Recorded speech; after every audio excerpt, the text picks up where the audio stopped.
Ni Kigamboni Kibada, na nyumba hii inauzwa bei milioni 260, kiwanja square mita 1050, ina hati ya wizara. Kama unavyoona nyumba yetu ni hiyo, ina vyumba 4, vyumba vyote ni master. Hii nyumba yetu kisima cha maji kipo na umeme tayari ameshaweka, bado finishing touch kama unavyoona.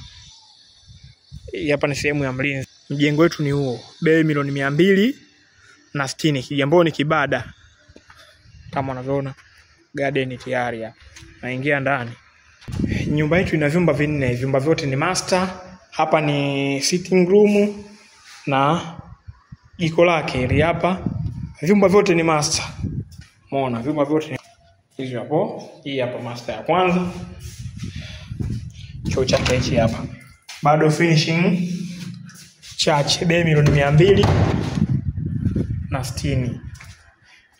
Master ya pili hapa. Naenda huko sasa.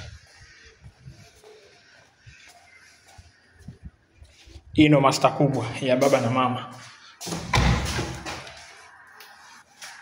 Ndo master kubwa.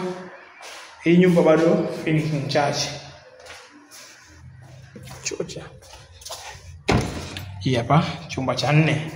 Vyumba vyote ni master. Vyumba vyote ni master. Halafu kuna public toilet kwa ajili ya wageni.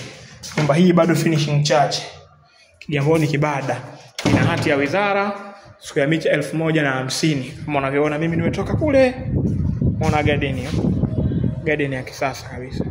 Ni nyumba ya 5 kutokea barabara ya lami. Bado finishing chache. Ni nyumba ya 5 kutoka barabara ya lami. Umeona? Nimezoom. Umeona? Daladala zinapita. Ya, ni hapo. Kwa hiyo nyumba ni hii.